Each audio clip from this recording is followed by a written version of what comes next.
तो फ्रेंड्स, इस वीडियो में हम बात करेंगे जेएसडब्ल्यू एनर्जी के स्टॉक के बारे में, जिसने एक दिन का 1% का गेन हमें यहाँ पर दिया है प्रीवियस डे की अगर बात करेंगे तो। अभी दोस्तों यहाँ पे आप देखोगे तो इस स्टॉक का जो प्राइस है वो मूविंग एवरेज 100 से रिट्रेस हुआ, जो कि नियर अबाउट सपोर्ट 2 के था आसपास था। जैसा कि आप सभी जानते हैं कि मैं हर वीडियोज़ में अपना पिवट ट्रेडिशनल इंडिकेटर यूज़ करता हूँ और दूसरा मूविंग एवरेज 100। तो मूविंग एवरेज 100 से यहाँ से प्राइस रिट्रेस हुआ, उसके बाद से S1 सपोर्ट को क्रॉस करते हुए यहाँ पे पिवट पॉइंट पे आके यहाँ से मार्केट 3-4 दिन तक लगातार साइडवेज अभी हो गई है। अभी हम बात करते हैं कि यहाँ पे ऐसी कोई न्यूज़ थी कि जो पिछले 1 या 2 वीक के अंदर अंदर आई है, उस न्यूज़ को जानने की कोशिश करेंगे और दूसरा स्टॉक का फंडामेंटल भी देखने की कोशिश करेंगे, इस पे हम ये डिसाइड कर सकेंगे कि ये कहीं ओवर वैल्यूड स्टॉक तो नहीं है और ये आने वाले टाइम में हमें R1764 और R2801 ये 2 टारगेट दे सकता है या नहीं दे सकता है। एक न्यूज़ की बात करें दोस्तों तो 3 दिन पहले एक न्यूज़ आई है जिसमें दिखा है यहाँ पर JSW new energy win 300 megawatt hybrid project. ठीक है, तो यहाँ पर आप देखोगे तो एनटीपीसी की तरफ से ये प्रोजेक्ट मिला था, जिसमें क्या है यहाँ पे न्यूज़ जो दोस्तों कि इसने क्या एस्टेब्लिश किया है 300 megawatt wind solar hybrid power plant, जिसके बाद से जो है इसके काम करने की यानी कि जो जनरेशन कैपेसिटी है वो बढ़ के इंक्रीज हो गई 16.7 gigawatt, including 2.6 gigawatt of hybrid capacity according to the company statement. तो ये एक न्यूज़ है दोस्तों, शानदार न्यूज़ है जी, 3 दिन पहले आई है। इसका भी प्राइस पे इफेक्ट देखने को मिल सकता है आने वाले टाइम में। जो हमारे R1 और R2 के जो टारगेट मैंने अभी बताया वो मिलने की पॉसिबिलिटीज़ है। क्या इसके अलावा कोई और न्यूज़ भी है वो भी हम जानने की कोशिश करते हैं। ये एक न्यूज़ और है दोस्तों जो कि रिसेंट आई है। यहाँ पर आप देखोगे तो जेएसडब्ल्यू रिन्यूएबल एनर्जी 20 ये एक सब्सिडरी है, ठीक है, किसकी, जेएसडब्ल्यू एनर्जी की। तो यहाँ पे क्या है, साइन किया है power purchase agreement Bangalore electricity के साथ, जिसकी सोलर कैपेसिटी 300 मेगावाट की है कर्नाटका में।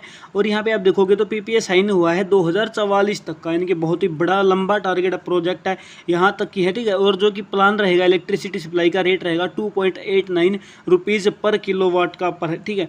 तो यहाँ पे ये प्रोजेक्ट जो कि बहुत बड़ा प्रोजेक्ट है, यानी कि एक लंबा टारगेट यहाँ पे आप देख सकते हैं मिल गया है 2044 तक, यानी कि आने वाले टाइम तक।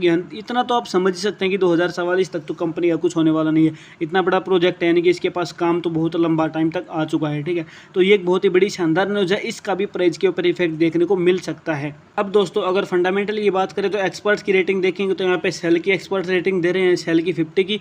तो अगर वो किस बेस पे दे रहे हैं इस चीज़ को थोड़ा समझने की कोशिश करते हैं तो मार्केट कैप 1,22,000 करोड़ का, रिटर्न ऑन इक्विटी यहाँ पे देख सकते हैं थोड़ी कम है, और यहाँ पे पीई रेशियो और इंडस्ट्री पीई, तो ये चीज़ देखोगे तो इस बेस पे जो है सेलर्स यहाँ पे रेटिंग दे रहे हैं, यानी कि ये स्टॉक अभी ओवर वैल्यूड है, यानी कि स्टॉक महंगा मिल रहा है। यहाँ पे साफ साफ दिख रहा है कि इंडस्ट्री की जो पीई है, जो कंपनी की पीई है, पीई रेशियो है, वो इंडस्ट्री के पीई से बहुत ही ज़्यादा है। तो यहाँ पे यानी कि बहुत महंगा स्टॉक अभी मिल रहा है, यानी कि आने वाले टाइम में प्राइस ड्रॉप हो सकता है। इस चीज़ को देख के साफ साफ समझ में आ रही हैं चीज़ें, ठीक है। तो न्यूज़ जो हमने देखी दोस्तों, न्यूज़ से हमें पॉजिटिव रिस्पॉन्स मिला और वहाँ पे प्राइस ऊपर जाने की पॉसिबिलिटीज़ रही, लेकिन वहाँ से क्या दोस्तों एक चीज़ देखने को मिल रही है कि जो प्राइस है वो अपने ऑल टाइम हाई के पास पहुँचने वाला है। तो ऑल टाइम हाई के बाद से वहाँ से प्राइस ड्रॉप होने की पॉसिबिलिटीज़ बन जा रही हैं। तो R1 और R2, जो R2 हमारा था वो ऑल टाइम हाई के पास का जो प्राइस रेंज है वो, यानी कि R2 के बाद से प्राइस वापस नीचे जाएगा अगर यहाँ से ऊपर जाता है। तो यानी कि ये जो रेजिस्टेंस है ये साफ साफ हमें समझा रहा है।